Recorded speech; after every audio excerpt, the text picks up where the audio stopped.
Projeto Saúde e Cidadania é uma parceria entre os cursos de Medicina, Jornalismo e Publicidade e Propaganda do Unifoa. Ele tem como objetivo fazer uma conexão com a população, visando contribuir com informações destinadas à prevenção da saúde. Estamos aqui com o professor Dr. Albino Torres, pediatra e infectologista, 56 anos, para falar um pouco sobre H1N1. Professor, o que é H1N1? É um tipo de gripe já existente desde 2009, 2010, que começou com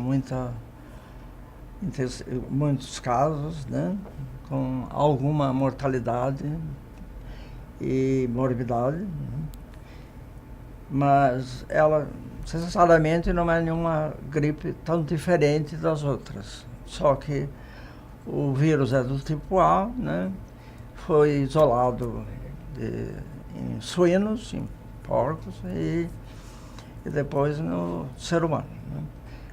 A vacina, tem uma vacina, né, que está sendo aplicada em parte da população, as mais sugestivas e menos de imunidade menos definida, né? Ou seja, pessoas ainda com a sua imunidade não bem comprovada, mas foi indicada para as faixas etárias de gestantes, recém-nascidos, idosos, principalmente idosos, foi indicada para essas coisas.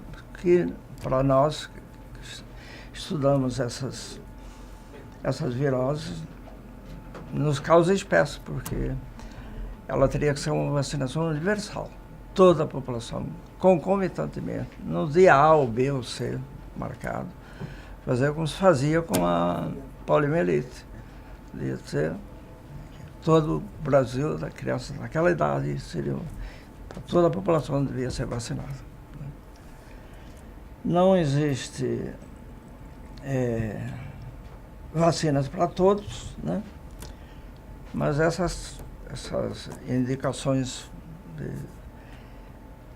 são as que todos estão fazendo, mas é uma vacina que ela não mostrou ainda, os estudos dela não mostraram ainda que ela é uma vacina bastante eficiente. Certos indivíduos portadores de imunidades, determinada imunidade, elas ficam parcialmente imunizadas.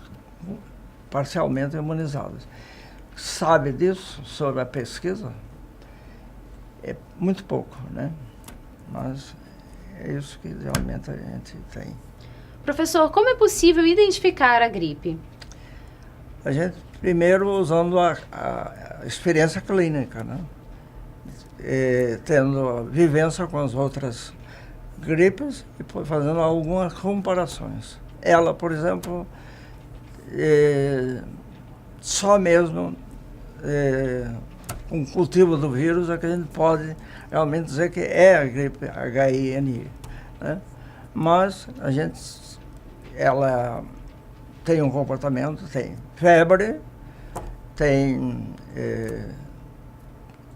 tosse, tem fenômenos respiratórios, mas ela não difere muito dos outros tipos de gripe. Por que essa gripe causa mais preocupação do que as gripes comuns? Porque ela não é uma gripe nova, que ela já existe há muito tempo, mas ela surgiu de repente e conseguiram nos países do primeiro mundo isolar o vírus e classificá-lo adequadamente e assim eles passaram as notícias para o resto do mundo. A OMS passou para a nossa nação todas as características. Mas ela necessariamente não tem nada mais diferente, a mortalidade maior do que os outros tipos de gripe, não está ocorrendo isso. Mas a vacinação tem que sempre há um prejuízo muito grande, né? Nas gripes clássicas de 1900 18 e outros tipos de gripe, elas dizimaram milhares e milhares. Mas naquela época, as pessoas não tinham nenhuma imunidade, não tinham tido nem contato anterior e não tinham uma reserva de anticorpos para se defender. Então a mortalidade foi maciça. Mas hoje, vacinados por outras gripes anteriores, né, eles sempre deixam um padrão de anticorpos, né, que também entra na defesa dessa gripe. Isso são detalhes que só o infectologista que pesquisa pode dizer isso, né? Voltamos no próximo bloco com mais informações sobre H1N1. A diferença entre gripe e resfriado está nos tipos de vírus. A gripe, o vírus da influenza, nós temos 3 tipos de vírus, sendo que um deles, o vírus A, tem vários subtipos, né? Mais de uns 16 pelo menos.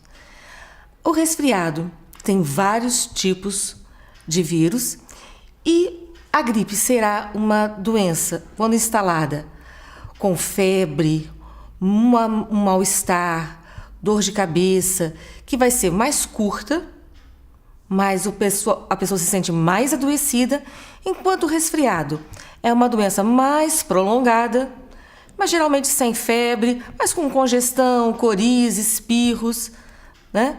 A principal diferença é essa. A gripe, realmente temos vacina para ser feita. Então, quando você toma vacina, tomei vacina contra a gripe e fiquei resfriado. Sim, você vai tomar vacina contra a gripe para o vírus influenza. Enquanto que os vírus do resfriado, você vai ter durante o longo do ano, do mesmo jeito. O tratamento principal para os dois é água e profilaxia, prevenção, né? Hidratação, lavar as mãos para evitar o contágio. O contágio não é só quando você espirra, não é só quando você tosse. O contágio, o vírus está na sua mão. Se eu tenho a mão contaminada, ao pegar uma maçaneta, ao pegar um objeto em cima da minha mesa e colocar ali, aquele objeto vai estar com o vírus. Se o outro já pegou aquele meu objeto, ele vai contrair aquele vírus ali. Então a gente tem que ter o cuidado, pensando no cuidado com o outro, dentro da minha casa, no lugar onde eu trabalho, né? Aonde eu estou, onde eu convivo, eu vou pensar na minha mão. Então, lavar as mãos. Ao tossir, não tossir na mão, não esfregar o nariz. Eu tenho a dobra do cotovelo, que é importante.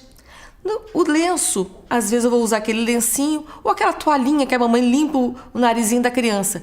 Pega a toalha, põe a toalhinha em cima da cadeira, pega em cima da cadeira, põe de novo no narizinho da criança, põe na mão dela, aí já cumprimenta a amiga com a mesma mão que segurou na toalha. Então, esses cuidados agora que a gente vai começar a pensar na transmissão do vírus. Então, lavar as mãos, quando eu estiver resfriada, lavar as mãos e tossir no dobra do cotovelo. Hidratação. O uso do álcool gel pode ser importante também, onde você trabalha, na superfície das suas coisas que você manipula, mas o mais importante são os bons hábitos de limpeza, água, sabão e, no caso de tossir ou espirrar, o uso da dobra do cotovelo ao invés de um lencinho de pano ou na mão. Estamos de volta com o professor Dr. Albino Torres e vamos falar um pouco mais sobre H1N1. Há questionamentos, professor, com relação ao uso das máscaras. Quando que é necessário usá-las? O uso das máscaras, elas é clássico, né? Máscaras comum é a máscara chamada cirúrgica de pano, porosa, né? Ela não protege muito vírus, protege mais para bactérias. São maiores, ela passa menos bactérias, mas vírus ela protege pouco. Então, na realidade, a crítica que a gente faz, como experiência já vivida com outras gripes, é que o melhor seria usar a N95, que é uma máscara encorpada e veda bem, não deixa passar vírus, não deixa passar tuberculose, por exemplo, tem que usar essas máscaras N95. Entretanto, nos lugares fechados, nas creches, os cinemas. Até nos cinemas, lá no estrangeiro, estão usando máscara no cinema. No cinema, nos lugares fechados, a máscara que é usada é a máscara cirúrgica mesmo, de pano, um pouco porosa, né? A gente questiona isso, mas isso se faz. Isso talvez seja mais para a população que estão sendo protegidas por alguma coisa, né? Ou na realidade estão sendo enganadas, né? Que a ciência já mostra que a máscara não é suficiente para isso. Esse tipo de máscara cirúrgica, né? Professor, tem tratamento? E quais seriam? A gente chamaria isso mais de cuidados ao paciente, os cuidados globais ao paciente. Mantê-lo hidratado e tentá-lo manter normotérmico, tirar o dar-lhe antitérmicos e vigiá-lo, o seu aparelho respiratório, né? E cardiológico, etc., fazer, enfim, um acompanhamento do paciente. Quais são os sintomas que diferenciam uma gripe comum da H1N1? A gripe comum, né, ela tem as mesmas características da H1N1, mesma coisa. Febre, mal-estar e prostração, e tem os mesmos sintomas delas. Não há uma grande diferença. Só que essa gripe, ela está durando um pouco mais. Está durando mais de 5 dias a 7 dias. Ela se prolonga. Já nós constatamos casos de chegar a 10 dias de febre, né? É uma pequena diferença na clínica, né? Mas no fundo mesmo, e na morbidade, na mortalidade, a diferença praticamente não é estabelecida uma diferença. E quais seriam os principais efeitos colaterais da vacina? Efeitos colaterais da vacina que a gente tem observado, né? São simples, né? Irritabilidade, ligeira cefaleia ou dor de cabeça, e prostração, e ficou um pouco anorexia, quer dizer, falta de apetite, mas isso tudo é passageiro, né? Sem maior problema. Voltamos no próximo bloco com mais informações sobre H1N1. Nessa época do ano, principalmente no inverno, a contaminação é maior se você estiver em grandes comunidades. Então, sugere-se que a criança não vá para um lugar que tenha muitas pessoas. Se for impossível, deve ir, como igreja, shopping e tal. A contaminação é praticamente através da saliva e da presença do vírus em mãos das pessoas e na tosse e na respiração. Então, o ter cuidado ao chegar no lugar, principalmente onde haja maior possibilidade de ter o vírus, por exemplo, hospitais, aglomerados de pessoas, principalmente com a parte respiratória e com as mãos. Então, as crianças devem ficar o máximo possível separadas de pessoas que estejam tossindo ou pessoas que estejam espirrando, e o contato com as mãos. Então, de preferência, se lavar as mãos bastante, porque o contágio através das mãos vai haver uma contaminação posterior, e você ter o grande cuidado de estar em lugar mais aberto possível, arejado. Essas seriam as principais sugestões. O uso de máscara, se há uma suspeita forte do H1N1, deve ser utilizado por todas as pessoas que estão presentes no local. E o mais importante, afastar a criança de lugares onde possa ter uma contaminação através das mãos ou através da boca. Então, onde vai beber água, as paredes, para a criança não ficar passando a mão em todos os lugares, principalmente a nível de hospital. Seriam basicamente essas instruções básicas, isso, de modo que a criança tenha uma possibilidade mínima de se contaminar com o germe. Como o H1N1 é um vírus, não existe nenhum sabonete ou tratamento químico que possa inibi-lo.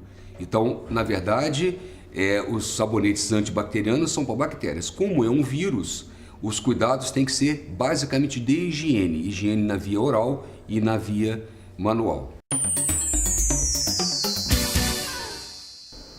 Estamos de volta com o professor doutor Albino Torres para falar um pouco mais sobre H1N1. Professor, existe muita preocupação em relação às grávidas, né?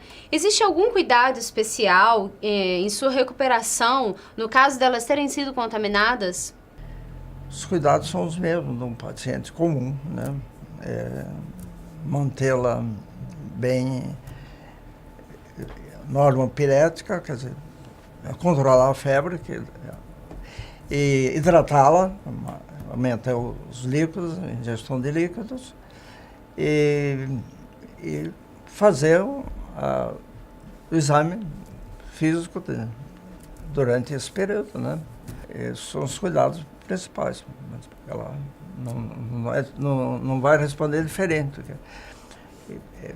O que acontece na grávida é que ela tem uma imunidade parcialmente diminuída durante a gestação. Então ela pode apresentar mais precocemente alguma complicação, uma pneumonia viral, um quadro raro de meningoencefalite, com convulsões, muito mais raro, né? Então, na realidade, são os cuidados gerais, como para todo paciente, deve ser feito. Professor, o primeiro surto da gripe H1N1 apareceu por volta de 2009 e 2010. Por que essa doença levou tanto tempo para aparecer de novo? A epidemiologia das gripes, de modo geral, o comportamento ela tem diferenças umas para as outras. O arrefecimento, quer dizer, a diminuição ou não aparecimento dos casos, pode ser explicado plenamente que o vírus sofreu uma mutação, né? Sofreu uma mutação e durante esse período ele, né, nessa mutação, como todos os vírus, de modo geral, eles podem não estar contaminar e desencadear sintomas e sinais, né? Entendeu? Uhum. Por causa dessa mudança dele, das suas citogênias, isso tudo, enfim, viral, né? Nos laboratórios de vírus, né? Ok. Quem ficou doente naquela época, em 2009, 2010, durante o primeiro surto, sofre algum risco de ficar doente novamente e por quê? É pouco difícil ele repetir, porque a doença representou uma vacina